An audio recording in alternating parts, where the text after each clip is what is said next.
በአዲስ አበባ የሚገኙ 10 ቅንጡ ሬስቶራንቶች ሰላም ውድ የሁሉ ዴይሊ ቤተሰቦች እንደምን ቆያችሁ ሰላምታችን በያላችሁበት ይድረስልን በኢኮኖሚ እድገት ካሳዩ ዘርፎች መካከል የሀገሪቱን አመታዊ የጠቅላላ ምርት እድገት 40% የሚሸፍነው የአገልግሎት አሰጣጥ ዘርፉ በግንባር ቀደምነት የሚጠቀስ ነው የዚሁ የኢኮኖሚ ዘርፍ አመታዊ የእድገት ፍጥነቱ 10% ሲሆን ለዚሁ እድገት ከፍተኛ አስተዋጽኦ ያደረገው ደግሞ የሆቴሎችና ሬስቶራንቶች ቁጥር ከእለት ወደ እለት እየጨመረ መሄዱ ነው እነዚህ ሆቴሎችና ሬስቶራንቶች መካከልም አብዛኞቹ የሚገኙት በአዲስ አበባ ሲሆን የከተማዋ ነዋሪ የአመጋገብ ስልት ተከትለው የገበያ ትኩረታቸውን ያደረጉም ናቸው አሁን ላይ ሰዎች ደናብር እየከፈሉ እጅግ የሚያምሩና የተለያዩ ምግቦችን በተለያዩ ሬስቶራንቶችም ይመገባሉ በዚህም ዛሬ ለናንተ ያስኩላችሁ ሰዎች ጥሩ ብር ከፍለው የሚያምሩ ምግቦችን መመገብ ያመቻቸው ዘንድ በሀገራችን ኢትዮጵያ አዲስ አበባ ውስጥ የሚገኙ የሚያምሩና ቅንጡ የሆኑ 10 ሬስቶራንቶችን ሲሆን የእያንዳንዳቸውን የሬስቶራንቶች የመስተንግዶ አሰጣጥ ሂደታቸውን ምን አይነት ምግብ ላይ ታዋቂ እንደሆኑና ዋጋቸውን የምነግራችሁናል ውድ ተመልካቾቻችን ቪዲዮውን ላይክ እንዲሁም ለወዳጆች ሼር በማድረግ ያጋሩ ለቻናላችን ደግሞ አዲስ ከሆናችሁ በየጊዜው አዳዲስ ቪዲዮዎቻችን እንዲደርሷችሁ ሰብስክራይብ በማድረግ የደወል ምልክቷን ይጫኑ እስከ ፕሮግራማችን ፍጻሜ ድረስ አብራችሁ እንድትቆዩ የአክብሮት ግብዣችን ነው 10 ካስካራ ኮፊና ኮክቴል ሬስቶራንት ለተጠቃሚዎቻቸው እጅግ የሚያምር አገልግሎቱን የሚሰጡ ሲሆን በዚህ ሬስቶራንት ላይ የሚታወቅባቸው ምግቦች ውስጥ አንዱ የአይብ ኬክ ነው መስቀል አደባባይ ሀያት ሪጀንሲ ሆቴል አካባቢ የሚገኝ ሲሆን በውስጡም የተለያዩ ቀለማት ባሉት እጽዋቶች የተዋበ ሲሆን ለተጠቃሚዎቻቸው ንጹህ አየር የሚያገኙ የተለያዩ ሙዚቃዎችን እየሰሙ በቀላሉ የሚወዱትና የሚዝናኑበት ሬስቶራንት ነው ዋጋቸውም ደግሞ ከ145 እስከ 500 የኢትዮጵያ ብር እንደ አጠቃቀማቸው የሚከፍሉም ይሆናል 9 ጉስቶ ሬስቶራንት ወደ ቸርችል በሚወስደው መንገድ ሰንጋተራ ላይ ትራኮን ታወር ላይ ይገኛል ይህ ሬስቶራንት ላይ በተለይም ደግሞ ቺክንና ቢዛ በበለጠ የሚታወቅ ሲሆን ሌሎችም በሚያምሩና በጥራታቸውን በጠበቁ መንገድ የሚዘጋጁም ናቸው ለተጠቃሚዎቻቸው የሚጠነቀቁና ጥሩ መስተንግዶ የሚያደርጉም ሲሆን ዋጋቸውም ተመጣጣኝ ነው 8 ካታኛ ሬስቶራንት እዚሁ አዲስ አበባ ቦሌ በሚሊኒየም አካባቢ የሚገኝ ሲሆን ጥራቱን የጠበቀና ዘመናዊ የምግብ አሰራሮች ያለው ሬስቶራንት ሲሆን በዓለም አቀፋዊ የሆኑ ምግቦችን የሚዘጋጅበትም ነው ይህም ደግሞ ጨጨብሳና ፉል ዋነኞቹ ሲሆን በብዛት በእነዚህ ምግቦች ታዋቂም ነው በመስተንግዶ አሰጣጡ ሬስቶራንቱ ጥራቱን የጠበቀና የሚያምር ጥሩ ምግቦች ያለው ነው ባህላዊ የሆኑ ምግቦች የሚዘጋጁበት ሲሆን ዋጋቸውም ደግሞ ከሌሎች ለየት የሚል ነው 7 ዳሽን የኢትዮጵያ ባህላዊ ሬስቶራንት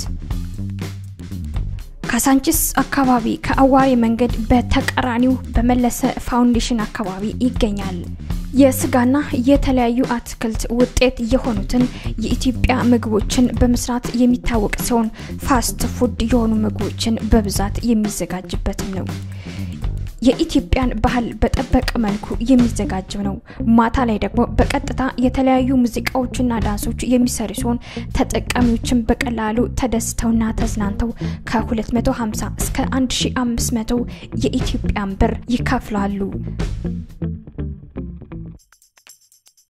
6 ሺሹ ሬስቶራንት ወድቀው ጥቅም የሌላቸው ነገሮች ሪሳይክል ተደርገው ከተሰሩ ማቴሪያሎች እየተሰራ የሚያምር ሬስቶራንት ሲሆን በዚሁ ሬስቶራንት በጣም የሚታወቁ ምግቦቹ ቱና ሳንድዊችና ቬጋን በርገር ዋነኞቹ ናቸው አብዛኛው ጊዜ የአሜሪካን የሆኑ ምግቦችን በማዘጋጀት ይታወቃል ለተጠቃሚዎቻቸውም የሚያምሩና ለእይታ የሚስቡ ከመሆኑም በላይ የሚሰሩት ምግቦች እጅግ የሚያምሩ ናቸው ለምሳና ለእራት አብዛኛው ጊዜ ተመራጭ ሲሆኑ ከሳር ቤት ወደ ቄራ በሚወስደው መንገድ ላይ ይገኛሉ። ዋጋቸው ከ200 እስከ 600 ሲሆን ተጠቃሚዎች በቀላሉ ተደስተው የሚስተናገዱበትም ነው። 5 ሉሲ ሬስቶራንት በአራዳ ክፍለ ከተማ ከኢትዮጵያ ብሔራዊ ሙዚየም ፊት ለፊት የሚገኝ ሲሆን ጥራቱን የጠበቀ ምግቦች የሚዘጋጅበት ሬስቶራንት ነው። ለጤንነት ተስማሚ የሆኑ ምግቦችን በማዘጋጀት ይታወቃል። ለተጠቃሚዎቹ ተብሎ 2 የተለያዩ ቦታዎችም ተሰርቷል። አንደኛው ከሬስቶራንቱ ውጭ ተጠቃሚዎች እንዲመች ተደርጎ በተለያዩ አትክልቶች የተሸፈነ ንጹህ አየር እያገኙ የሚዝናኑበት ሲሆን ሌላኛው ደግሞ የሬስቶራንቱ በውስጡ በሚያምሩ ብዙ በእደ ጥበብ ውጤቶች ያሸበረቁ ቦታዎች ያሉትና ሰዎች በቀላሉ የሚወዱት ሬስቶራንት ነው። የኢትዮጵያንና የኢጣሊያን ምግቦችን በመስራት የሚታወቅ ሲሆን ከ400 እስከ 1000 ብር የሚከፍሉም ይሆናል። 4 ዮብ አቢሲኒያ የኢትዮጵያ ባህላዊ ምግብ አዳራሽ ቦሌ መድኃኔዓለም አካባቢ የበፊቱ አየር መንገድ የሚገኝ ሲሆን የኢትዮጵያ የተለያዩ ባህላዊ ምግቦችና መጠጦች ይገኙበታል። ከምግብ አዘገጃጀቱ ጀምሮ ጥራቱን እየጠበቀ ሲሆን ባህላዊ ሙዚቀኞችና ተወዛዋዦችም አሉ። በዚህ ባህላዊ ሬስቶራንት ላይ ተጠቃሚዎች በተወዛዋዦችና በድምጻውያኖች ተዝናንተው ምግባቸውን በልተው ከ438 ብር እስከ 1315 ብር ድረስ የሚከፍሉም ይሆናል። በሀገራችን በተለያዩ አካባቢዎች ያሉ ባህላዊ ምግቦች የሚዘጋጁበትም ነው። ቦታው እንኳን የሚያምርና ባህላዊ የሆነ ሬስቶራንትም ሲሆን ዳንሶችን በቀጥታ የሚተላለፉና ሰዎችን በቀላሉ የሚወዱት ሲሆን ጥራቱን የጠበቀ ቡናም ይገኛል። በቂ የሆነ የመኪና ፓርኪንግና የክሬዲት ካርድ አገልግሎትም አለው።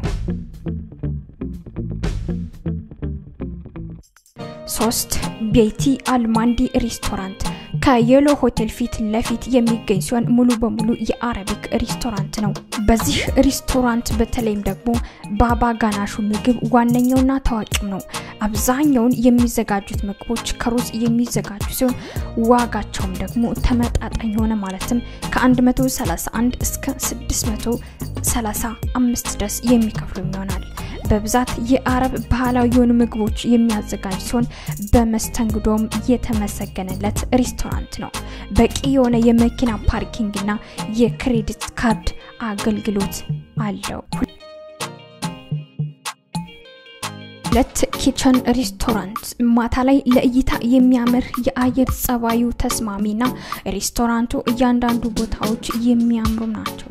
ከ550 እስከ 950 በኢትዮጵያ ብር የሚፈጁም ሲሆን በጣም ጥሩ አገልግሎት አሰጣጥ ያለበትና ሁሉንም አገልግሎቶች የሚሰጡም ናቸው።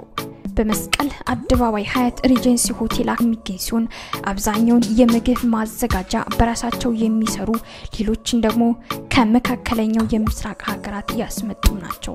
በዚህ ሬስቶራንት በተለይም ደግሞ የአትክልት ምግቦች ጥራታቸውን በጠበቀ መልኩ የሚዘጋጁ ናቸው።